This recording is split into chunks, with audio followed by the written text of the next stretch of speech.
Emily to Gremily here with another solo episode.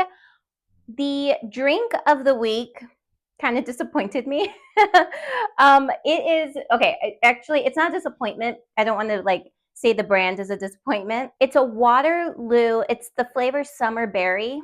I don't know why, but in my mind, I feel like it's gonna come out like colorful, and it came out clear.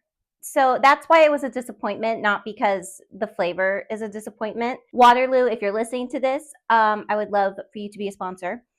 But yeah, I thought it was going to have some color, so I topped it with a couple. There's like 3 little frozen blueberries in there. I don't know. Um, I am turning this episode around extremely quickly. So last week I had Jay in town. We didn't film an episode. It was more like a content day slash working on other projects. And so she was over for a couple of days. Then I had some meetings going on, and then it was Valentine's Day. So I kind of had my entire week set up. I knew I was going to film today. Today is Monday the 16th. This episode comes out Tuesday the 17th. So I am flipping this around really quickly. I knew I was going to do it on Monday. I knew it was going to be a tight turnaround, but it's a solo episode, so I know that I can turn it around quickly enough. So I'm filming right now. I'm going to go straight into listening and editing. Then I got to edit the video. Then I got to make the stills. So everything that you guys see tomorrow or whenever you listen to it, just know I did it the day before, and hopefully it doesn't feel rushed, and hopefully the quality is still primo, but that's where we're at. Also, I am rearranging the entire studio, so everything is all out of whack. I don't have my usual setup right here like I normally do, where I can see how long I've been filming for. Everything is over here now. So if you're watching on YouTube and you see me peer over to my left, it is because that's where I can see all of my equipment. My camera is still in front of me, but everything else is to the left. And then I got a bunch of stuffs over here that I got to put away, and I'm going to redesign this room and make it a little more aesthetically pleasing and just kind of make the room a little more functional for myself. Well, actually just for myself. I'm the only one that uses this room. So there we go. Also, this is going to be a tight turnaround as far as like home goes, because tomorrow is the beginning of Lunar New Year. And I had talked about this at the beginning of 2026. And I had mentioned it's the year of the fire horse, and I know it didn't start until February 17th, but I was still taking it into account. But tomorrow is the actual start of it, which means the whole house has to be clean, because you can't clean or sweep or use knives or scissors on the day. So I got to clean the house and do all this stuff. I also decided I'm going to make a soup tonight that we can eat tomorrow. That way we're not cutting anything like meat wise. And, if I'm cooking, I'm using knives to like chop my ingredients. So I got to do that tonight as well. Also, I had mentioned last week that my outfit was annoying me, and I had mentioned my hair was annoying me. It still is. But part of the Lunar New Year is you aren't supposed to cut your hair. I thought, because I should have researched better, that it only applied to you can't cut your hair on the 17th. And that is not the case. You can't cut your hair from February 17th until March 18th. So if I would have known that and researched it like I should have, like to be a knowledgeable person, I would have cut my hair last week. I would have figured out a way to cut my hair, but I can't. So I decided to, if you're watching on YouTube, I decided to curl it, which I haven't done in so long, but I decided to curl it because I've been inspired by Margot Robbie's look in Wuthering Heights. And her hair isn't curled, it's crimped. But, I'm working with what I got, and I'm going to make the best of it. So I can't cut my hair until after March 18th, which is a really big bummer because I'm so sick of my hair. Originally, I'm still doing it. The reason I waited so long for a haircut is because I was going to donate it to Locks of Love. It has to be a minimum of 10 inches. So I waited, and my hair grows fast, but I didn't want it. I didn't want the 10 inches to cut me like to my chin, and I have like a little bob, like maybe too short of a bob, and I didn't want a pixie cut. I feel like I don't have the face for that, but I did want shorter hair. I wanted it to come to like my shoulders. I finally got there, and it lined up perfectly with this. So I figure, okay, fine, I'll just wait a month and maybe I'll be donating like 11 inches or 12 inches. I don't know, to be honest. So yeah, one more month of my hair, and I figure it'll be perfect timing for the 1 year anniversary of the podcast. And I'll just have a fresh new look entering into year 2 of this podcast. I don't know. I'm trying to spin it in a good way to like not annoy myself because I'm so bummed I didn't look it up before. And my boyfriend kind of gave me a little bit of shit for it. Not shit, actually. He wasn't being like mean or rude. He was just like, you know, you're not Chinese, right? Like, you don't have to adhere to it, which I know. And I'm not saying I'm Chinese. I'm not like doing like some cultural appropriation thing, but I've been really into it on TikTok. I'm a superstitious person. So I feel like if I cut my hair, I'm going to cut away my good fortune. So, you know, leave me alone. But yeah, and everyone on TikTok, like we have all these like really cute influencers who are Chinese, and they're like, oh, you know, you're a brand new Chinese baddie, blah blah blah. And you know, why not? Why can't I be one? I'm not a very good one apparently because I didn't know the friggin' rules, but whatever. So yeah, one more month of my hair. I don't know what I'm going to be doing with it. I was really already looking forward to the bob I was going to get, the cut I was going to get. It was going to be really cute, and I think I kind of look a little bit better with shorter hair. But oh well, I digress. What can we do? All right, guys, so let's get started with our episode. We have all 3 segments today. We have Gremlin Stories, Gremlin Guidance, and Gremlin Gossip. So let's get started. Let's see. The first one is from Adelaide. Adelaide says, my sister just reminded me of this story, and we were laughing so hard, so I thought I should share it. Back in year 12 of school, I developed a wee bit of a wild streak, sneaking out in the middle of the night to meet my boyfriend, staying out late to go to parties, and so forth. Nothing too out of the ordinary for a teenager, but still, my parents weren't pleased. But because of this, my parents wouldn't buy me a car until my behavior changed. Being a lazy teen, I decided I would just bus it around the city or borrow my sister's car the very few chances she would actually let me. On a Saturday night, she decided to be nice and allow me to use her car on the condition that I did not drink.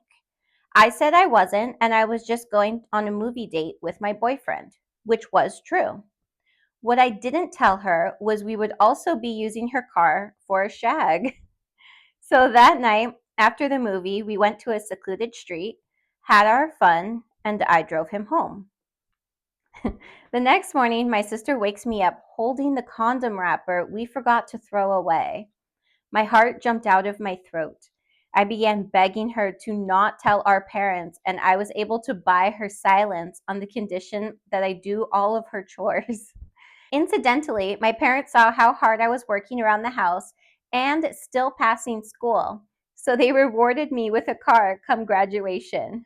Fun times to look back on. Adelaide. Okay, when I first read this, like I told you guys, I kind of do like a real quick skim of the story before I fully read it. And when I saw that you borrowed the car, I thought for sure, I was like, oh my God, you're going to go out drinking and wreck her car.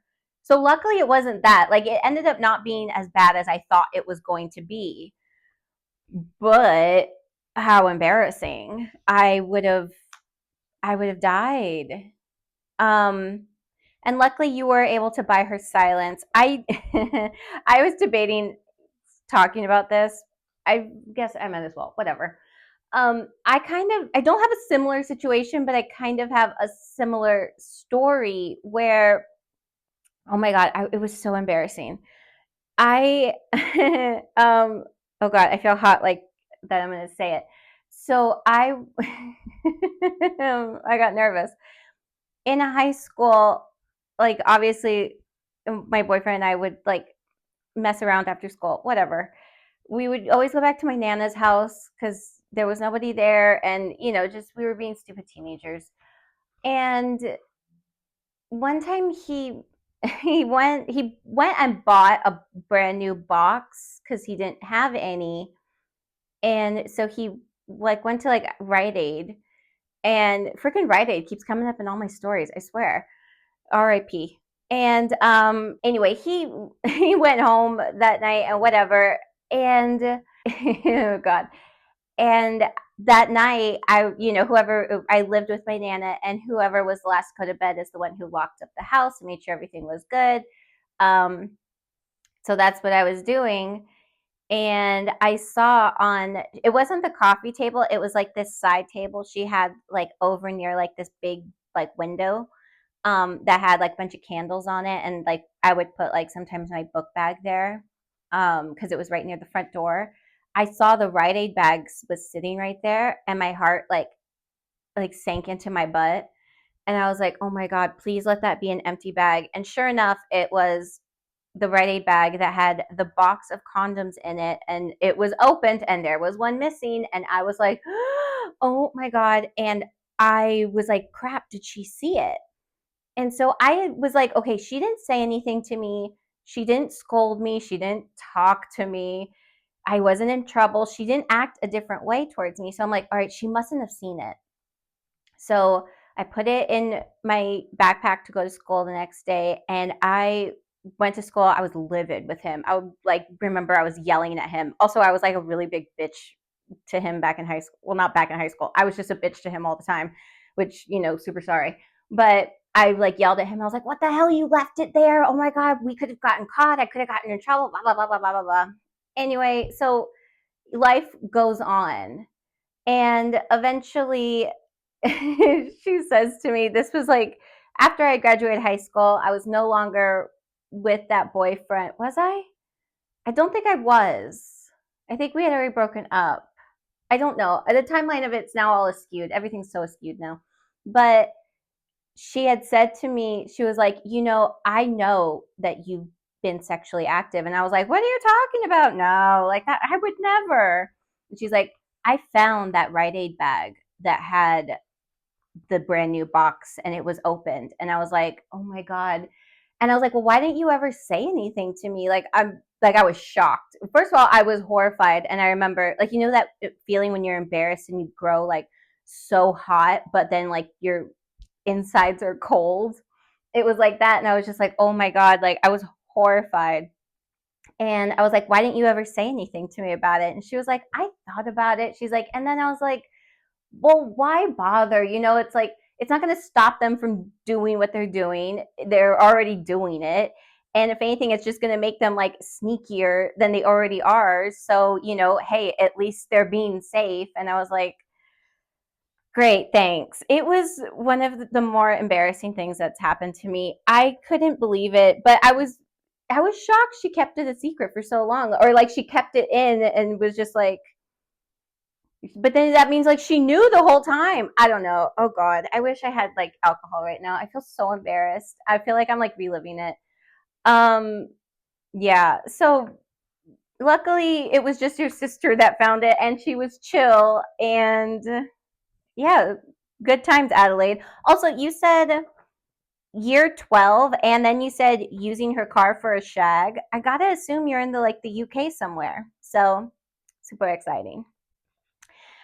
Okay, and we're gonna go right into Gremlin guidance, which I don't feel like I have the ability to guide anyone right now because I am so embarrassed. Oh my God, why did I tell that story? Ugh, I hate myself.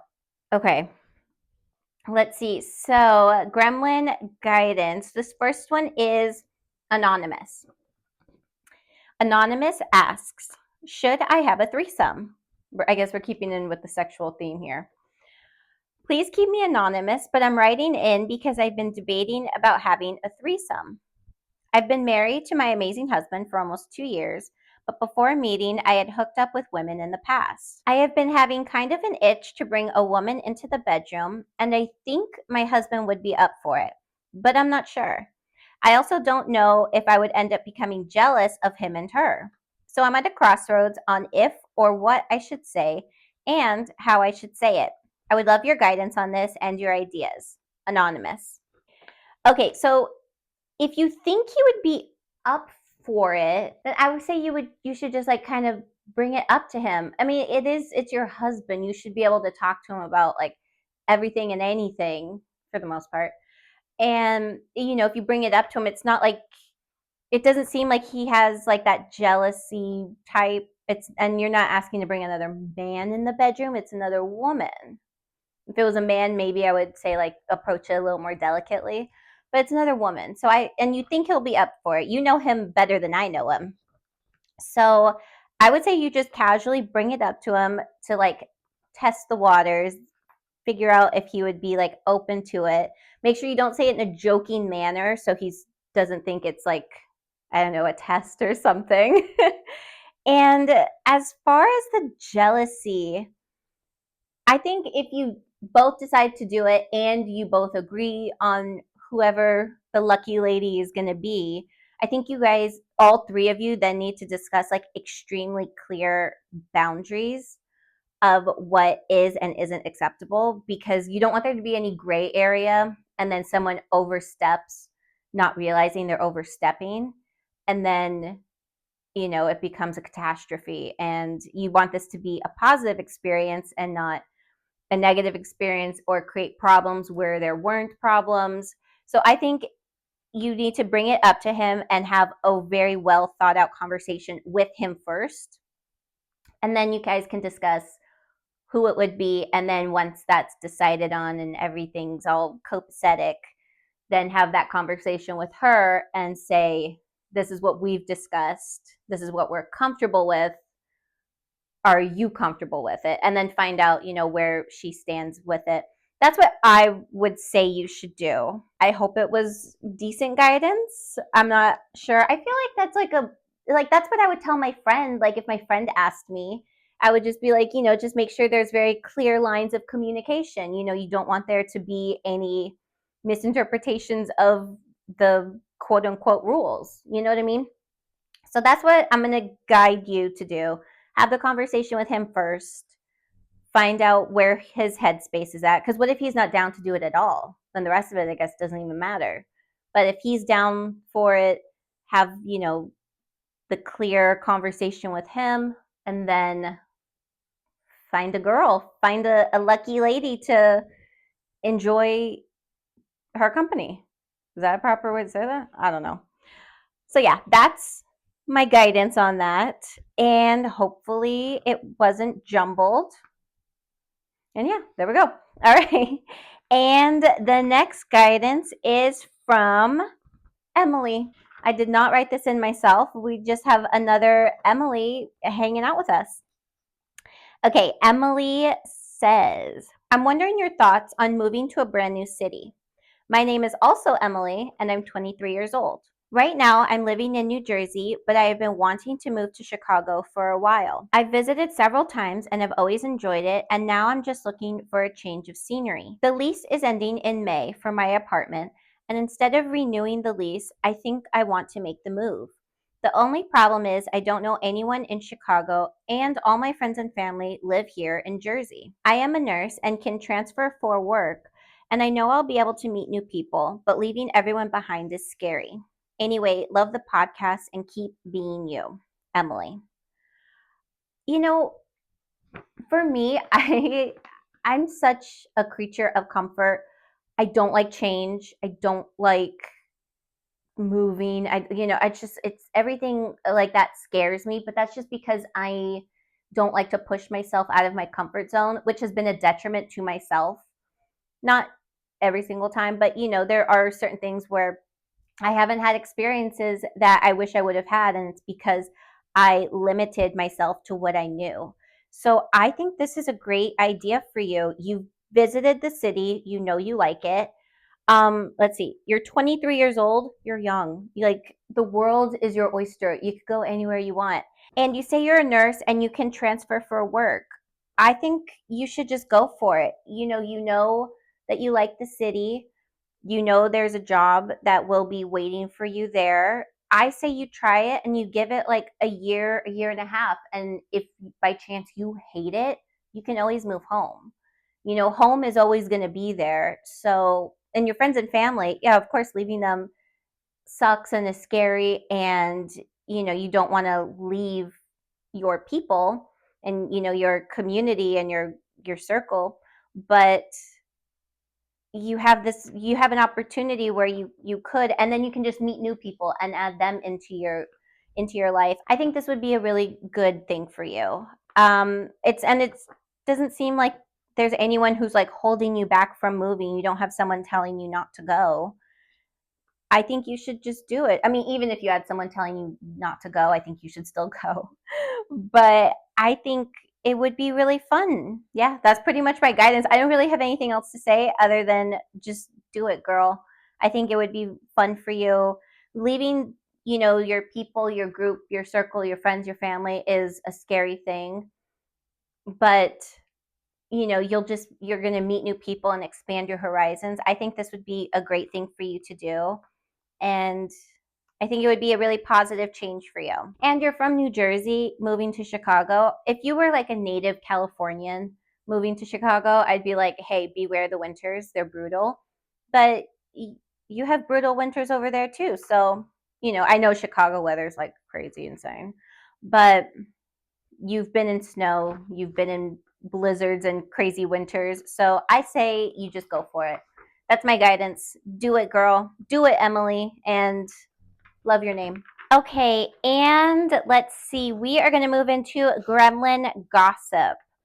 And I only have one of these today, and I wasn't sure where to put it. I wasn't sure if it wasn't a story, it wasn't guidance. It's not really gossipy either, but I'm throwing it in here because it's my podcast and I can do what I want. But again, another one that I scanned and I was like, I got like kind of nervous. And then I read the whole thing and I was like, all right. So here we go. Gremlin Gossip reads, hi, I don't want this to sound creepy in any way, but I remember you from many, many years ago. When I found your podcast a few months ago, I thought you looked familiar, but couldn't exactly place where I knew you. Then, in your Halloween episode, you called out the preschool teacher who traumatized you about escalators. Super funny story, by the way. And then it clicked. We went to high school together. You for sure don't remember me. I was a freshman, class of 2014, while you were a senior, but I remember you because you were an editor on the school newspaper, and I really wanted to write for the paper to follow my journalistic dreams. And in looking at my yearbook, I saw not only were you on the paper, you were a club president and one cutest couple. Girl, you were busy. So the reason I'm emailing is because I wanted to know if you heard that Culver City made the national news when Pam Bondi called out Culver's representative on how the city is crime-filled and crime rampant. I almost spit out my coffee when I watched the news. I moved to Texas for college and now live on the East Coast, but I know the last thing Culver City is filled with is crime. If you read this on the podcast, please keep me anonymous. I have a very corporate job. But I would love to hear your thoughts on this. And it's so amazing to see a hometown girl out there making a name for herself. Love you, Culver City Queen. Go Centaurs. Anonymous. Okay, when I scanned this, I was like, oh my God, who the hell is this? I got scared. I don't know why. I like, when you overthink something and you're like, oh my God, that's what I did. Okay, so this made me really want to go find my yearbook. I know where they are. They're in my storage unit, and I was just there putting away all my Christmas decorations. I know, super late, but they were just sitting here hanging out basically in their boxes all packed away. But I was just there to put everything away, and I know they're in there. I know what box they're in. So I do want to go and find my senior yearbook, because even though you're anonymous here, you obviously know that I saw your name in the email. So I do want to go and find you in the yearbook now that I know you were a freshman. Also, it's pretty funny. I forgot I was a president of a club. And when you wrote that, I was like, was I? And I was. And I completely forgot about it. It's weird the things you forget. I obviously remember being an editor on the school newspaper. I was super into the school paper. I started in junior year as a writer, and then my senior year, I was promoted to an editor, but I got to pick which section I could be in charge of. So I picked the news section, which kind of, warmed my narcissistic little heart because it was the front page and then the second page and then like another page like somewhere like buried within. But yeah, front page, it was all mine. So, I got a real big head over that. And I loved the school newspaper. So I do hope you didn't tell me if you made it onto the paper, but I gotta assume you did. And I do remember winning cutest couple. Um, I I do remember taking those pictures too. It was really insane because they asked myself and my boyfriend to like kiss for the picture. And I remember I said no because I was like, I can't be kissing a boy in my yearbook.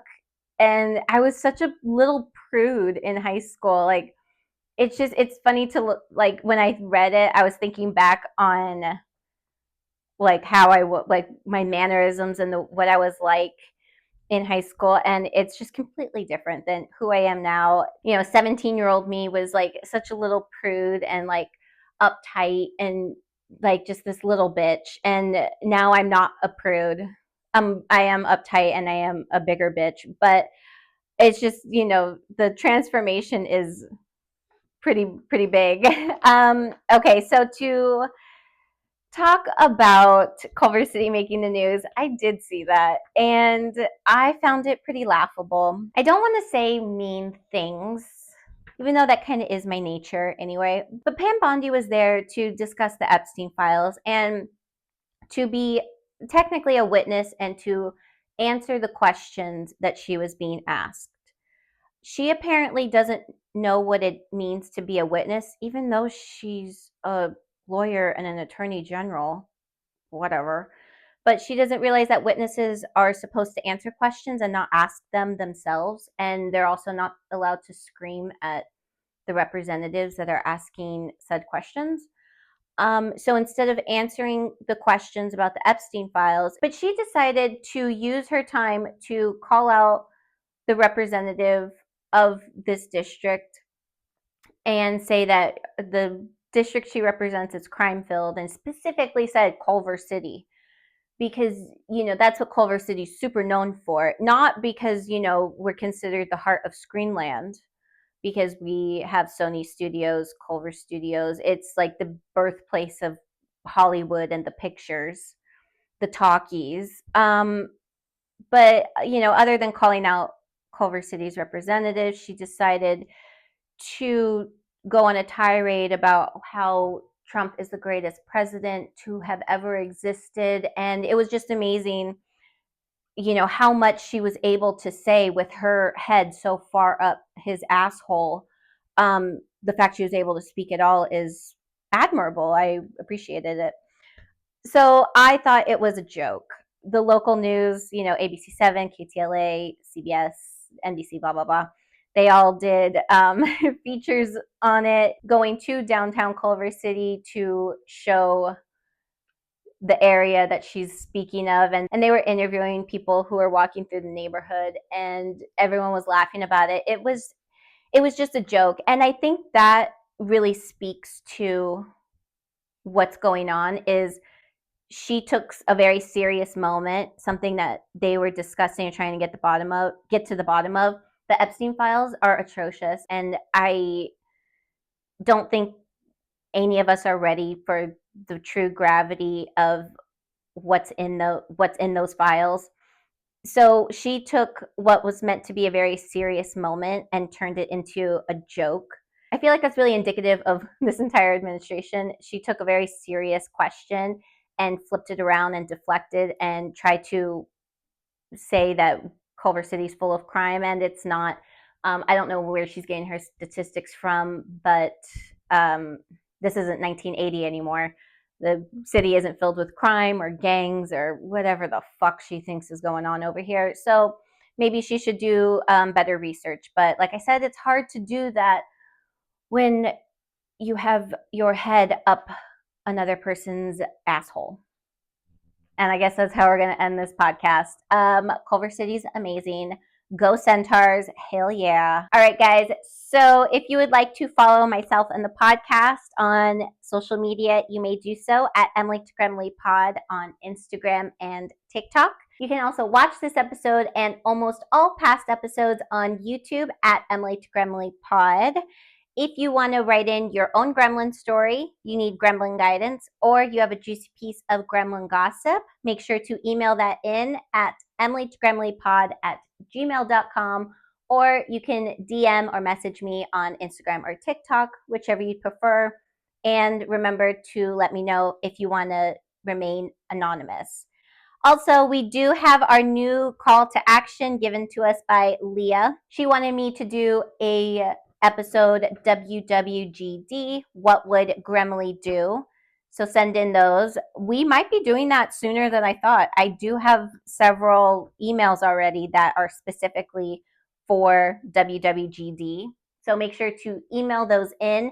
And remember the difference between guidance and WWGD is guidance is advice, where I'm going to give you solutions, and WWGD is not advice. It's just going to be me saying what I would do in that scenario.